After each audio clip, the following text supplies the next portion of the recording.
Apa kemaslahatan umat ya macem-macem, saya nggak tahu, bangun masjid kayak bangun apa gitu kan, kira-kira itu. Nah itu kira-kira di situ itu dari uang-uang jamaah tadi. Nah bagi jamaah yang batal dikembalikan, kan dari 1.000 tadi dikalikan ini kan artinya sudah masuk ke laporan keuangan lagi, dikembalikan, keluar pengembalian. Nah pada beberapa tahun yang lalu bahkan ada ini, kan ada rumah pondok-pondok itu. Nah ini harus tersaji di laporan keuangan semua jenis transaksi dia. Pondok-pondok itu ada pondok yang dekat dengan Masjidil Haram ya, ada 2000 apa kilometer ya kalau ukurannya? Meter ya, 2000 meter atau ini meter ya, 2000 meter itu. Ada rumah yang deketan nih Bu, ada rumah yang deketan, tapi fasilitasnya berbeda, harganya berbeda. Nah itu biasanya ada pengembalian dulu, tapi menimbulkan gejolak lagi. Sebelahnya bilang kan kami deketan kok, dia kembalinya saya enggak. Kira-kira begitu. Nah ini kan perlu manajemen yang clear, tidak hanya persoalan duit saja, tetapi persoalan sosial yang terjadi di situ. Nah itu yang perlu dipertimbangkan dalam manajemen haji. Kira-kira begitu. Tambahannya waktu kita sekitar 20 menit lagi, masih banyak yang harus diobrolin, tapi ada satu topik yang saya pikir penting sekali untuk dibahas di sini, soal badan penyelenggaranya mungkin ya. Karena tadi kan masalah entitas itu kan juga salah satunya faktor, karena penyelenggaranya yang tidak jelas ya. Ada fungsi regulator di sana sekaligus operator, sekaligus pengawas. Nah sekarang kan sedang ada Kementerian Agama mengajukan undang-undang ya ke DPR yang akan memisahkan fungsi itu. Nah sekarang idealnya apakah itu dilakukan oleh sebuah BUMN, apakah melalui sebuah badan layanan umum, atau kalau Ampuri sih pasti bilang swasta aja, gitu nggak Pak? Oke, kita mulai dari ICW dulu mungkin, yang lebih netral. Iya, tentang kelembagaan ini isu menarik ya. Pertanyaannya, saya tidak tahu. Kementerian Agama mau nggak melepas ibadah haji? Jangan ibadah haji, sertifikasi halal aja dia merebut dari MUI. Tapi kita tidak tahu motifnya kenapa begitu ya. Kayaknya yang tadi itu. Jadi misalnya nuansa ikhlas beramal sekarang akan menjadi apa ya? Banyak untung lebih baik gitu, saya tidak tahu. Nah, di dalam kelembagaan memang saya pikir ya, saya tidak tahu dalam konteks misalnya tata kelola jelas akan menimbulkan konflik kepentingan kalau misalnya regulator, eksekutor, evaluator, bahkan misalnya komisi pengawas haji yang notabene komposisinya sebagian besar berasal dari birokrat haji gitu ya. Artinya kayak kalau kita majelis wali amanat lah kalau di kampus begitu ya. Ternyata kan suara Kemendikbud itu lebih besar dibandingkan stakeholder yang lain gitu. Nah, memang lebih baik dipisahkan. Ya, baik dalam konteks tata kelola, menjaga akuntabilitas, menjaga standar pelayanan dan segala macam begitu. Artinya Kemenak lebih memainkan peran sebagai regulator atau melayani kepentingan publik di dalam, ya artinya ya tupoksi dia lah sebagai Kementerian Agama. Itu yang pertama. Tapi kan batasannya kan, hambatannya kembali lagi di dalam undang-undang haji ya gitu. Artinya mau tidak mau kan, saya tidak tahu apakah misalnya Komisi 8 juga akan serius menyelesaikan dalam fase ini, artinya sebelum 2014 begitu ya, untuk memperbaiki undang-undang haji. Paling tidak ada dua hal yang besar dalam undang-undang haji. Saat itu tentang pengelolaan ibadah haji, kemudian yang kedua pengelolaan uang hajinya sendiri. Kalau tadi misalnya Pak John mengatakan, apakah di DAU juga mengandung komponen haji? Iya ada. Kalau misalnya dalam sisanya dia mendapat dari jasa optimasi, tetapi ketika di awal operasional dia akan mengambil dana DAU untuk DP-DP-nya misalnya. Walaupun dikatakan sekarang di freeze ya, tapi faktanya itu masih terjadi. Masih ada misalnya sengketa misalnya uang-uang haji yang notabene diserahkan ke DAU misalnya gitu. Nah, jadi dua isu besar ini. Satu tentang siapa yang akan menjadi penyelenggara ibadah haji, kemudian peran uangnya. Kalau kami sih tidak masalah, apakah dia, pertama begini, prinsipnya karena ini terkait dengan kepentingan banyak gitu ya, artinya umat lebih besar, maka harus dijalankan oleh entitas pemerintah atau saya tidak tahu apakah sampai kepada BUMN misalnya. Tapi misalnya skemanya mungkin berbentuk BLU misalnya, bisa saja dimungkinkan. Yang penting kan, kalau dia bentuknya badan layanan, yang kita siapkan adalah bagaimana misalnya mekanisme pertanggungjawabannya, mekanisme kerjanya, kemudian alur misalnya, ya artinya ini harus diakomodir di payung undang-undangnya ya, antara misalnya regulator gitu ya, kemudian eksekutor, kemudian dengan nanti dia membumikannya dengan kepentingan publik gitu. Jadi menurut kami sih pertanyaannya bukan BLU atau BUMN bungkus gitu ya, tetapi mau nggak dia akan dipisahkan. Kayaknya ini menjadi hambatan besar gitu ya. Kemudian yang kedua persoalan keuangan memang gitu. Kita kayaknya berkali-kali mengatakan misalnya tabung haji Malaysia gitu ya. Walaupun tadi saya juga kaget, Indonesia dapat uang misalnya untuk kualitas pelayanan haji yang baik gitu ya. Mungkin salah satunya menjadi hambatan ya karena misalnya kita tidak mau komplain karena takut ibadah hajinya dianggap ria dan kemudian tidak mabrur gitu ya. Itu fakta gitu. Karena misalnya kalau kita ketemu misalnya teman-teman haji mandiri, alumni lah, Bu, gimana sih pelayanan haji atau Pak? Wah begini, mulai dari misalnya Banten gitu ya, mulai dari kecamatan, kelurahan, kecamatan, KUA, provinsi, sampai misalnya ke Jakarta, Halim misalnya, komplainnya banyak. Ya udah, sekarang sudah pulang haji nih, mau nggak cerita? Mau nggak komplain? Padahal nggak usah lah, saya sudah haji udah selesai kok, nggak enak juga nanti buat. Nah, barrier psikologisnya itu besar. Hambatan, misalnya kita katakan bahwa, ya tadi misalnya persoalan edukasi ya, bahwa haji itu yang kita pandang hanya persoalan ibadah, tapi kita tidak bicara misalnya ini juga hak gitu loh. Ya karena saya tidak tahu apakah misalnya karena tadi secara demografi sebagian besar yang untuk yang reguler itu misalnya menengah ke bawah, atau memang ya Pak Muin misalnya lewat MUI misalnya, semakin besar, semakin jauh, semakin banyak hambatan yang diterima di Arab Saudi, maka makin mabrur haji Anda. Gitu. Saya tidak tahu itu. Jadi di sisi keuangannya memang juga nah, apakah nanti badan layanan ini juga mengelola keuangan atau terpisah? Menurut kami sederhana saja lah. Kalau dia juga menyelenggarakan dengan ibadah haji, baik itu jangka pendek, jangka panjang, punya planning, punya keberlanjutan, dia juga diserahi untuk mengelola keuangannya. Nah, kemudian yang kedua, apakah misalnya dia kita kembalikan dalam hanya syariah, atau dia juga misalnya dimungkinkan gitu ya, mengelola uang secara seperti tabung haji Malaysia misalnya, investasi di sawit, investasi di migas gitu ya, investasinya di Indonesia lagi kan, sawit Indonesia, migas Indonesia gitu. Nah kemudian dia mempunyai skema misalnya, ya tadi misalnya si A sudah nabung 5 tahun, kemudian dari ya saya tidak tahu misalnya pengembangan uangnya dapat jasa bunga sekian, kemudian ketika dia dipanggil dan mendapat nomor porsi untuk berangkat dikatakan, oh ya A, Anda uang pokoknya 25 juta, kemudian jasa bunganya 25 juta gitu ya. Kemudian total BPIH hanya 45 juta. Anda mendapat kelebihan 5 juta. Apakah nanti ditabungkan lagi sebagai bagian investasi tabungan haji atau dikembalikan sebagai misalnya? Saya pikir itu yang menurut saya menjadi lebih penting gitu. Nah, tetapi sekali lagi pertanyaannya kalau kita bicara kelembagaan, mau tidak melepas bisnis yang buruk ini? Mau tidak anggota DPR yang sebagian besar terlibat di dalam bisnis ini, baik penyelenggaraan, artinya kita bicara konflik kepentingan di sini, sehingga yang kita kedepankan adalah kepentingan pelayanan jamaah, transparansi dan akuntabilitasnya, gitu ya. Kepentingan menjaga simbol Kementerian Agama yang kitab suci yang terbuka itu, gitu loh. Itu saja. Terima kasih. Oh ya, silakan Pak. Saya melihatnya bahwa sudah tepat saatnya pemerintah secara legawa mulai memberikan ruang kepada pihak lain untuk mengelola, walaupun mungkin tidak secara langsung diberikan 100% kepada satu pihak yang ditunjuk oleh masyarakat di sini untuk mengelola ibadah haji, tapi memang sejatinya bahwa pemerintah harus melakukan fungsi kontrol. Tidak mungkin pemerintah melakukan fungsi kontrol kepada diri sendiri. Ini suatu hal yang agak sedikit aneh menurut kami. Dan yang luar biasa di urusan haji ini kalau masyarakat bicara haji, saya sepakat dengan apa yang Bang Firdaus tadi. Ini masyarakat itu sabar, ya kan? Jadi apapun yang diberikan oleh pemerintah kepada masyarakat secara luas, mereka memang menunggu dan secara pasif, ya kan? Mereka menerima semua kondisi yang diberikan kepada mereka kepada saat hajian. Ini ironi menurut saya bahwa kita, khususnya saya berharap ada sektor kepemimpinan yang tegas. Dan juga Bapak Presiden, Pak SBY ini orang yang paling bertanggung jawab atas carut-marutnya pelaksanaan haji dari tahun ke tahun.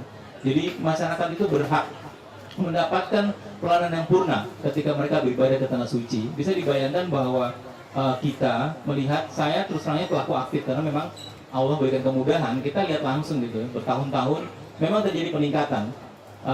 Mungkin dari sektor keuangan masuknya Saudara Anggito, ya tepat ya, memang beliau ada keuangan, kalau nggak jangan masuk Kementerian Agama kalau nggak ngerapin keuangan gitu kan. Tapi kalau bicara hal yang lain, beliau itu mengalami kendala karena memang sistem yang ada dengan agama itu begitu tertutupnya, sehingga siapapun yang masuk, sehingga ada sedikit olok-olok. Sebagus apapun orang masukkan agama, itu pasti nanti outputnya jadi nggak bagus. Iya kan? Ini apa namanya? Banyak kita dengar ya, Pak Bedos. Jadi Pak Anggito, terlepas dalam berbagai persoalan kami agak sedikit berbeda di tahun ini dengan Pak Anggito, tapi memang kenyataannya Kementerian Agama ini suatu instansi yang sangat luar biasa, di mana para pejabatnya memang mesti kita akui bukan berangkat dari kaum eksakta, ya kan? Jadi ini suatu hal yang harus ditingkatkan dari sisi SDM-nya. Jadi apapun yang disampaikan oleh kawan-kawan baik dari IAI maupun yang lain segala macam, ini tidak akan menjadi suatu hal yang luar biasa kalau agama memang SDM-nya nggak nopang gitu loh. Apapun yang bagus kita biarin di luar sana, mereka nggak ngerti. Yang di sana cuma ada Anggito, seorang diri. Mereka nggak tahu juga. Dan satu hal yang harus sampaikan pada pertemuan hari ini, pemimpin itu berganti. Pak Menterinya tahun 2004 belum tentu jadi menteri lagi, Pak. Apakah Anggito juga jadi dirjen juga belum tentu. Berarti apa? Ya kan? Kebijakannya pasti tidak sistem, jadi tidak berkelanjutan. Setiap pemimpin pasti berganti kebijakan. Yang menjadi korban adalah masyarakat. Ini jelas setiap tahunnya. Jadi saya sih berharap pemerintah tentunya di sini pucuk pimpinan tertinggi di Indonesia, presiden ini harus membuat blueprint yang jelas setiap tahunnya. Ini bukan hanya tahunan per tahunan, tapi kita bicara 10 tahun. Tidak ada yang tidak mungkin dalam negeri ini kalau kita mau meletakkan semua persoalan pada tempatnya. Dan itu peran serta, dan mohon maaf ya kan, Komisi 8 sampai saat ini belum bekerja secara maksimal. Itu penting buat kita semua ketahui. Mudah-mudahan ke depan ya kan, siapapun lahir Republik ini pemimpin, apakah baik berfungsi sebagai bahan eksekutif maupun legislatif, itu bekerja secara maksimal buat masyarakat. Itu mungkin Pak Gus. Terima kasih. Mungkin Pak Iwan tambahkan sedikit mengenai dari sisi akuntansi lembaga yang seperti apa, kira-kira pemisahannya, fungsi-fungsi ini dari sisi akuntansi seperti apa baiknya? Iya, terima kasih Mas Gus. Jadi ada alternatif ya dari IAI ya, atau dari profesi akuntan yang bisa kami tawarkan. Salah satunya adalah sistem akuntansi dana ya. Jadi tadi kan kompleksitas ini terjadi kalau organisasi kita sudah memberikan pemikiran tadi ya, bagaimana kejelasan antara regulator dengan penyelenggara. Tapi juga yang tidak kalah penting adalah pemisahan dana. Karena ada substansi dana haji, ada dana abadi umat misalnya. Itu dua aktivitas dana yang mempunyai aturan dan mekanisme yang masing-masing itu berbeda, tapi ada hubungannya. Kemudian juga ada akuntansi dana yang bersumber dari APBN dan akuntansi dana yang bersumber dari publik atau dari calon jamaah haji itu sendiri. Nah, ini harus ada kejelasan chart of account. Jadi saatnya sekarang ini harus ditata, baik standar, sistem, ya. Kita bicara database, ya. Database itu untuk alokasi tidak hanya laporan keuangan secara general, tapi juga sudah harus diperhitungkan hak dan kewajiban, ya, termasuk perjamaah. Jadi kalau tercatat katakanlah ada sekian ribu jamaah yang sudah mengalokasikan katakanlah pembayaran tertentu, maka kode atau chart of account-nya tadi harus dikembangkan sampai per orang, per calon jamaah haji. Kemudian juga kalau ada beban ya maupun hak itu juga harus jelas. Jadi entitasnya memang badan pengelolanya, tapi ketika kita bicara soal pengelolaan dan pertanggungjawaban, kita tidak hanya informasi untuk entitasnya saja, kita harus persis per individunya, berapa yang sudah ditabung, berapa yang menjadi haknya dia kalau memang ada bunga dan sebagainya. Kemudian tadi persoalan profesionalisme dalam pengelolaan, ya kan 3 hal kalau mau sukses ya dalam pengelolaan pertanggungjawaban. Yang pertama organisasi, yang kedua tata kelola, yang ketiga sumber daya manusianya. Nah ini sudah harus mulai kita pastikan, ini kan menggunakan dana publik ya, bahkan ada kemungkinan juga bersumber dari katakanlah APBN. Maka pengelolanya pun harus punya kompetensi di bidang akuntansi dan pelaporan keuangan, ini harus kita pastikan. Ini mengurus uang publik dan bahkan ada sumber-sumber yang bisa saja dari keuangan negara. Jadi profesionalisme, kompetensi, dari pengelola itu menjadi penting. Sebaik apapun, kalau tidak dikelola oleh sumber daya manusia yang profesional, saya kira masalah pelaporan ini sistemnya juga tidak akan jalan. Dan itu bisa di tracking tadi ya. Sekarang sistem komunikasi kan bisa melalui web ya. Jadi juga bisa diidentifikasi mana yang harus dipertanggungjawabkan kepada publik, mana yang itu memang akses oleh si calon jamaah hajinya.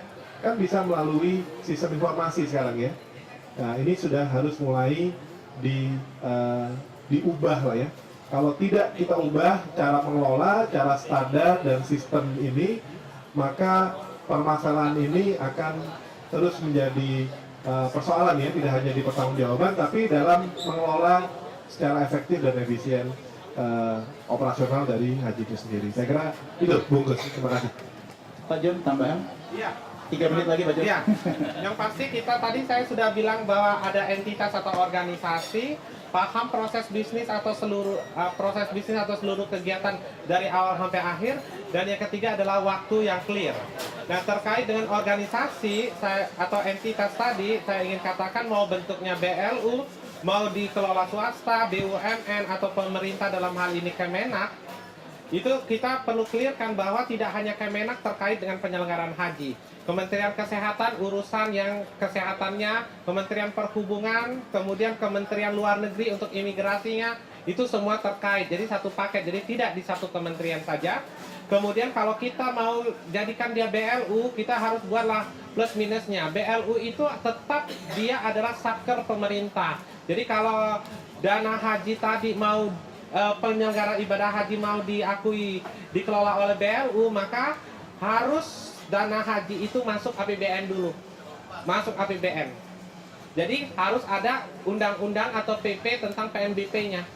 Baru bisa dia jadi BLU. Jadi ada prasyarat-prasyaratnya lagi.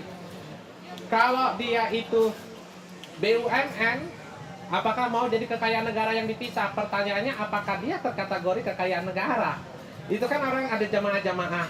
Jadi kita harus plus minusnya. Nah, Undang-Undang 1 2004 itu terkait dengan pengelolaan yang dilakukan oleh pemerintah itu hanya mengenal 2, BLU, Satker biasa, dan Badan Pengelola. Jadi kita pilihlah antara 3 tadi, Satker biasa, Kemenak, kayaknya regulator. Kalau BLU dia harus masuk APBN dulu walaupun mendapat keistimewaan dalam pengelolaan dana, atau Badan Pengelola. Sayangnya memang Badan Pengelola tidak diuraikan secara jelas di dalam undang-undang tentang perbendaharaan negara tersebut. Tetapi kita bisa mengkreasikan lewat sana, tetapi kita harus ukur dulu. Nah, kalau ini sudah jelas, entitasnya tadi bentuknya, yang perlu diberikan kejelasan lagi adalah proses bisnis mana yang harus dikelola oleh entitas tersebut. Itulah yang saya tadi sarankan, seluruh kegiatan dari awal sampai dengan akhir itu ada di satu entitas tersebut, di luar yang mengatur regulatornya. Dia hanya operator kegiatan dari awal sampai akhir. Regulator terpisah di pemerintah. Nah, ini harus clear agar dana-dana haji tadi dikelola oleh satu pihak dan tersaji dalam laporan keuangan yang lengkap. Tidak seperti yang tadi, optimalisasinya tidak tersaji. Karena apa? Ya memang bukan urusan dia, saya bukan mengelola optimalisasi itu, kira-kira begitu. Jadi dengan 3 tadi, harapannya ini bisa clear. Saya rasa itu dari sisi akuntansi, sehingga laporannya juga clear. Tinggal mau nggak dia publikasi, maukah dia menjadi dokumen publik sehingga semua orang tahu. Terima kasih. Iya. Pertanyaan terakhir, Pak. Iya. Apakah IAI juga akan merekomendasikan ini kepada entah itu Kemenak atau Komisi 8 DPR terkait perbaikan Kami akan akan kami agendakan untuk kegiatan itu ya Mas Bungkus, bahwa kegiatan kita punya ide bahwa entitasnya harus betul-betul clear, yang dari operator untuk kegiatan dari awal sampai dengan akhir. Sehingga nanti pembukuannya mulai dari tadi catatan per orang, kemudian cost structure-nya sampai ke laporan yang harus lengkap. Itu nanti kita buatkan dan kita agendakan ya Mas Iwan ya. Terus kalau untuk ini, tempat saya tuh melihat ini adalah masuk ke domain publik. Saya tetap berpendapat ya, ini bukan barang privat, ini barang publik. Kita sudah ada Undang-Undang Nomor 25 Tahun 2009 tentang pelayanan publik.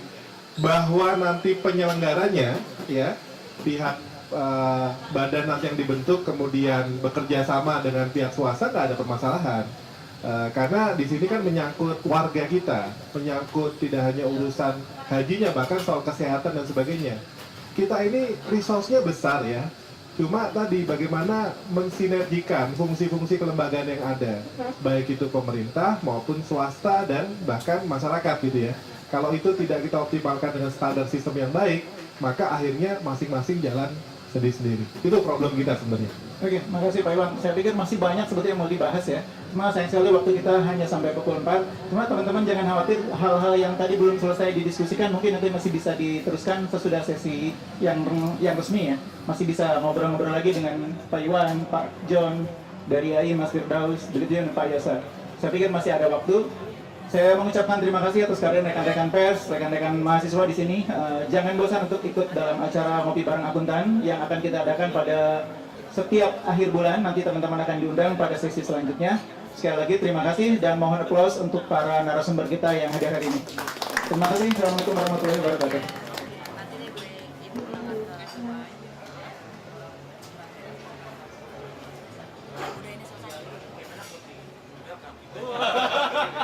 Sama-sama lah. Baik-baik semua.